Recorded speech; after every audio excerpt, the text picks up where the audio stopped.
Assalamualaikum warahmatullahi wabarakatuh. Sahabat Nusantara yang dirahmati Allah. Di cerita kali ini, kita akan kembali membahas kasus atau kisah nyata yang terjadi di Indonesia.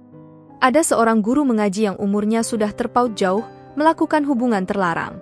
Padahal, ia adalah salah satu orang yang terbilang sangat agamis di kampungnya. Ia dikenal sebagai sosok yang baik, rajin melakukan ibadah, tapi malah melakukan hal yang sangat di luar nalar.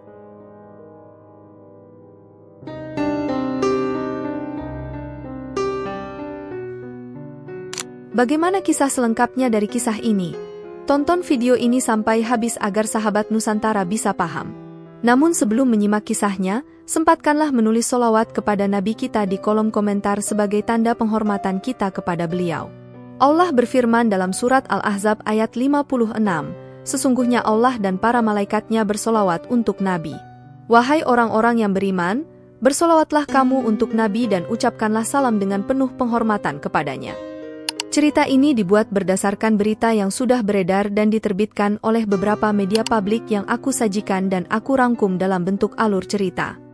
Sebelum kita mulai videonya, seperti biasa, jangan lupa untuk like, share dan subscribe channel ini. Siapkan posisi ternyaman kalian untuk menikmati video ini.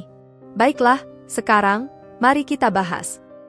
Jadi, di sebuah daerah bernama Kampung Karang, lebih tepatnya di Kecamatan Talang Padang, Kabupaten Empat Lawang, Sumatera Selatan, kita akan berkenalan dengan seorang pria paruh baya yang bernama Sopar. Usianya sudah menginjak 50 tahun dan biasa dipanggil Pak Sopar. Dalam cerita ini, sebenarnya tidak ada informasi mengenai bagaimana latar belakang keluarga dari Pak Sopar. Namun, yang jelas, di usianya yang sudah senja tersebut, ia sudah memiliki beberapa orang anak dari hasil pernikahannya dengan sang istri. Anak-anaknya itu juga sudah menikah, sudah dewasa, dan hidup bersama keluarga kecil mereka masing-masing. Istri Sopar sudah tiada pada saat itu, sobat. Pak Sopar ini bisa dikatakan orangnya sangat agamis. Semangatnya dalam mendalami ilmu agama sangatlah tinggi. Sejak kecil, Sopar memang sudah memahami berbagai bidang atas bekal yang sudah ditanamkan oleh orang tuanya dan atas usaha belajarnya yang begitu giat dengan ilmu agama. Akhirnya, Sopar ini dikenal baik oleh warga sekitar. Entah sejak usia berapa, namun pada usia yang sudah matang itu, ia mulai dipercaya untuk melakukan aktivitas-aktivitas terkait ilmu agama dengan baik.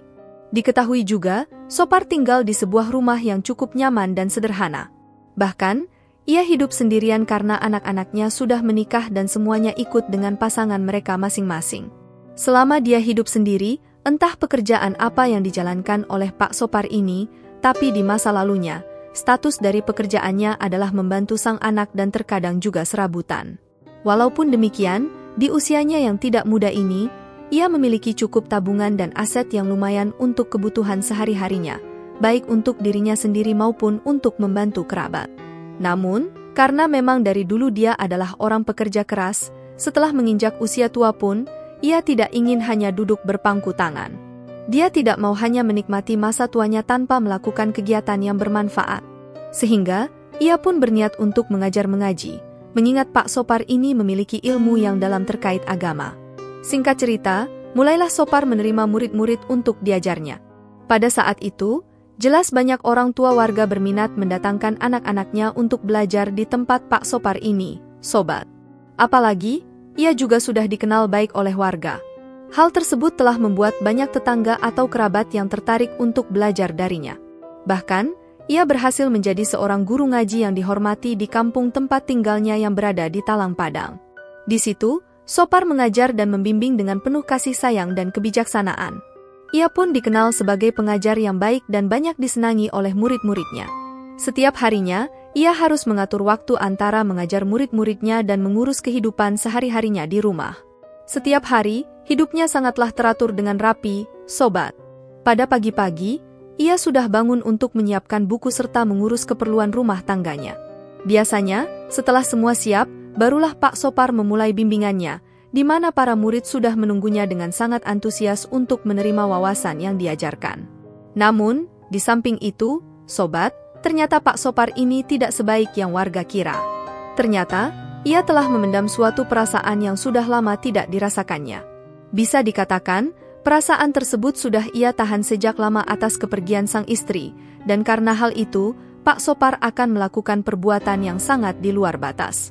Lalu, singkat ceritanya, di antara yang pernah ia ajar, ada seorang perempuan yang berparas cukup cantik.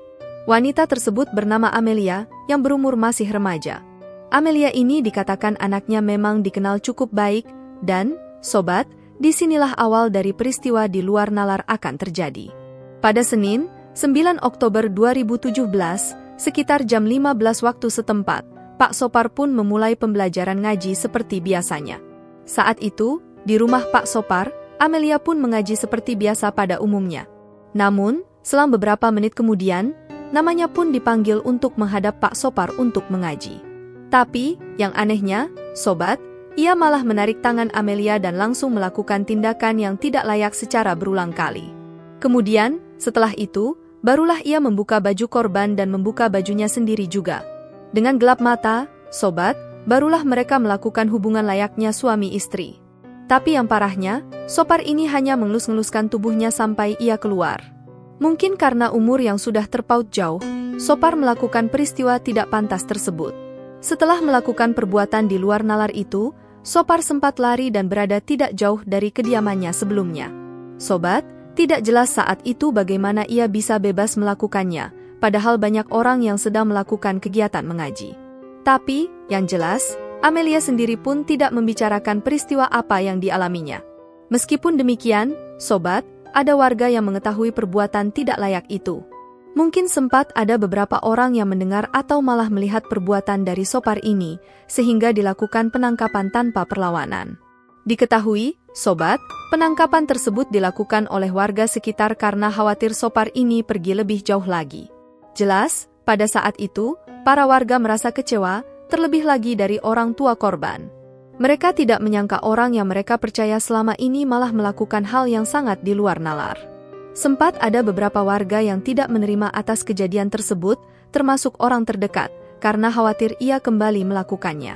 Di lokasi, situasi kurang kondusif itu pun, warga hampir main tangan dengannya, sehingga pada akhirnya tersangka langsung dibawa pihak berwajib setempat dan langsung dititipkan ke Polres 4 Lawang guna dilakukan pemeriksaan secara intensif.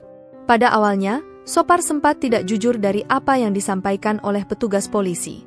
Namun, setelah interogasi yang lebih mendalam, Sopar pun mengakuinya, karena memang sudah tidak bisa lagi menahannya. Ia kurang lebih mengatakan, "Anu Pak, aku udah ditinggal sama istri, jadi tidak bisa tahan lagi," ujarnya. Petugas polisi pun sempat merasa heran, karena sudah mengetahui profesi Pak Sopar ini yang terbilang cukup baik, tapi malah melakukan hal di luar nalar. Hingga keluarganya pun juga tidak menyangka dan pasrah ketika ia diamankan. Atas perlakuannya, Pak Sopar pun dijerat hukuman 5-10 tahun penjara. Sahabat Nusantara, bagaimana pendapat kalian tentang cerita kali ini? Kita belajar bahwa jangan menilai buku dari sampulnya. Memang wajar manusia memiliki perasaan itu, apalagi sudah tidak lama merasakannya kembali. Jadi, sobat, jika memang tidak bisa menahannya, cobalah untuk menikah kembali atau mencari pasangan yang halal. Jangan malah melakukan hal tersebut kepada orang lain, sehingga membuat kita bisa lupa diri. Seperti biasa, setiap perbuatan tidak baik akan mendapatkan hasil yang tidak baik juga ke depannya, bahkan bisa lebih buruk. Biarlah kisah ini menjadi pembelajaran bagi kita semua. Baiklah sahabat Nusantara, terima kasih sudah menonton video ini sampai habis dan sampai berjumpa di kisah-kisah menarik lainnya. Saya akhiri, wassalamualaikum warahmatullahi wabarakatuh.